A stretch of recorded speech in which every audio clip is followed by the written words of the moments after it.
महायुद्ध के बाद, द्वितीय विश्व युद्ध के बाद दुनिया ने एक नया वर्ल्ड ऑर्डर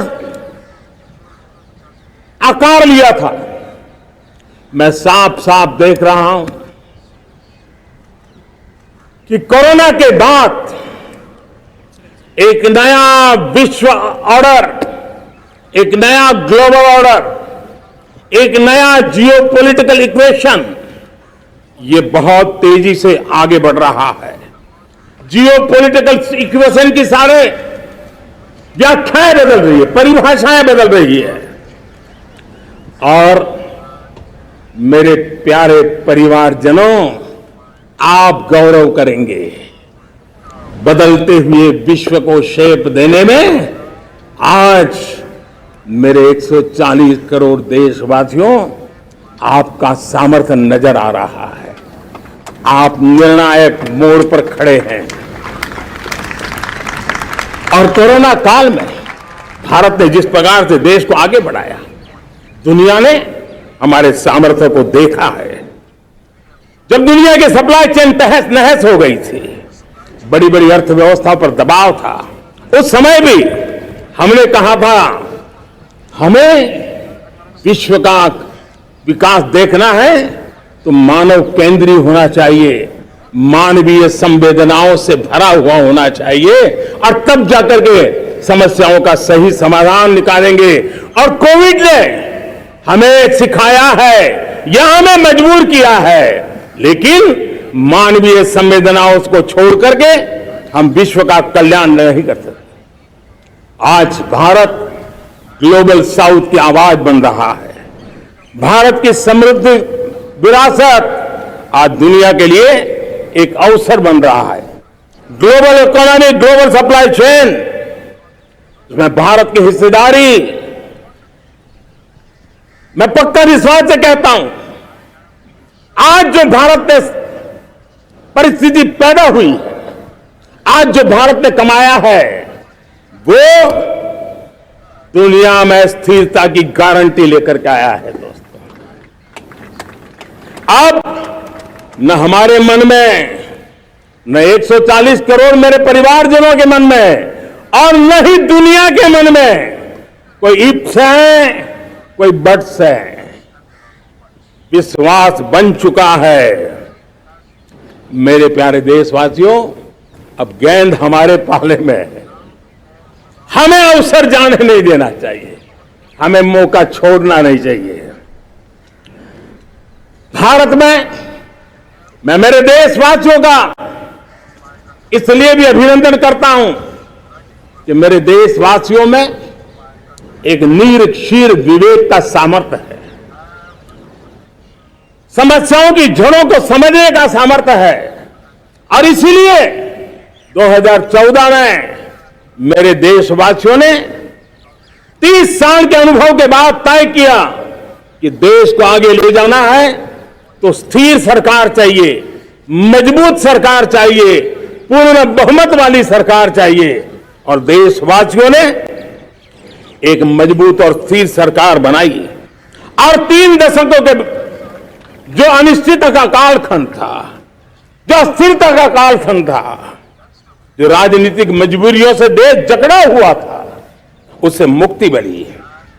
मेरे प्यारे परिवारजनों, देश के पास आज एक ऐसी सरकार है, वो सर्वजन हिताय सर्वजन सुखाय,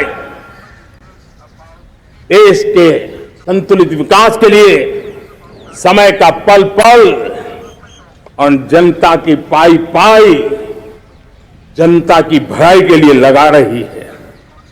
और मेरी सरकार, मेरे देशवासियों का मन एक बात से जुड़ा हुआ है। हमारे हर निर्णय, हमारे हर दिशा, उसका एक ही मानदंड है, नेशन फर्स्ट, राष्ट्र प्रथम। और राष्ट्र प्रथम यही दूरगामी परिणाम, सकारात्मक परिणाम पैदा करने वाला है। देश में बड़े स्तर पर काम हो रहा है। और लेकिन मैं कहना चाहूंगा, 2014 में आपने एक मजबूत सरकार बनाई। और मैं कहता हूं 2014 में और 2019 में आपने एक सरकार फॉर्म की तो मोदी में रिफॉर्म करने की हिम्मत आई। आपने ऐसी सरकार फॉर्म की कि मोदी को रिफॉर्म की हिम्मत आई। और जब मोदी ने एक के बाद एक रिफॉर्म किए तो मेरे ब्यूरोक्रेसी के लोग, मेरे लाखों हाथ पैर जो हिंदुस्तान के कोने कोने में सरकार के हिस्से के रूप में काम कर रहे हैं, उन्होंने ब्यूरोक्रेसी ने ट्रांसफॉर्म करने के लिए परफॉर्म करने की जिम्मेवारी बखूबी निभाई और उन्होंने परफॉर्म करके दिखाया और जनता जनार्दन जुड़ गई तो वो ट्रांसफॉर्म होता भी नजर आ रहा है। और इसलिए रिफॉर्म, परफॉर्म, ट्रांसफॉर्म ये कालखंड अब भारत के भविष्य को गढ़ रहा है। और हमारी सोच देश की उस ताकतों को बढ़ावा देने पर है जो आने वाले 1000 साल की नींव को मजबूत करने वाले हैं। दुनिया को युवा शक्ति की जरूरत है, युवा स्किल की जरूरत है। हमने अलग स्किल मिनिस्ट्री बनाई, वो भारत की आवश्यकताओं को तो पूरी करेगी, वो दुनिया की आवश्यकताओं को पूरी करने का भी सामर्थ्य रखेगी। हमने जल शक्ति मंत्रालय बनाया। मंत्रालय की बनाने की रचना को भी अगर कोई एनालिसिस करेगा ना तो इस सरकार के मन मस्तिष्क को बड़े अच्छे ढंग से आप समझ पाएंगे। हमने जल शक्ति मंत्रालय बनाया। ये जल शक्ति मंत्रालय हमारे देश के एक एक देशवासियों को पीने का शुद्ध पानी पहुंचे, पर्यावरण की रक्षा के लिए पानी के प्रति संवेदनशील व्यवस्थाएं विकसित हो, उस पर हम बल रहे हैं। हमारे देश में कोरोना के बाद दुनिया देख रही है होलिस्टिक हेल्थ केयर, ये समय की मांग है। हमने अलग आयुष मंत्रालय बनाया और योग और आयुष आज दुनिया में अपना परचम लहरा रहे हैं। हमने दुनिया को हमारे कमिटमेंट के कारण विश्व का हमारे प्रति ध्यान गया है। अगर हम ही हमारे इस सामर्थ्य को नकार देंगे तो फिर दुनिया कैसे स्वीकार करेगी। लेकिन जब मंत्रालय बना तो दुनिया को भी उसका मूल्य समझ में आया। मत्स्य पालन, हमारा इतना बड़ा समुद्री तट, हमारे कोटि कोटि मछुआरे भाई बहन, उनका कल्याण भी हमारे दिलों में है। और इसलिए हमने अलग से मत्स्य पालन को लेकर के, पशुपालन को लेकर के, डेयरी को लेकर के अलग मंत्रालय की रचना की ताकि समाज के जिस वर्ग के लोग पीछे रह गए उनको हम साथ लें।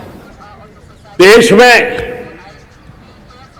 सरकारी अर्थव्यवस्था के हिस्से होते हैं, लेकिन समाज की अर्थव्यवस्था का एक बड़ा हिस्सा है कोऑपरेटिव मूवमेंट। उसको बल देने के लिए, उसको आधुनिकता लाने के लिए और देश के कोने कोने में लोकतंत्र की एक सबसे बड़ी इकाई को मजबूत करने के लिए हमने अलग कोऑपरेटिव मंत्रालय बनाया और वो हमारी सहकारी संस्थाएं उसका जाल बिछा रहा है ताकि गरीब से गरीब की वहां सुनवाई हो, उसकी आवश्यकताओं की पूर्ति हो और वो भी राष्ट्र के विकास की योगदान में एक छोटी इकाई का हिस्सा बनकर के उसमें वो योगदान दे रखें। हमने सहकार से समृद्धि का रास्ता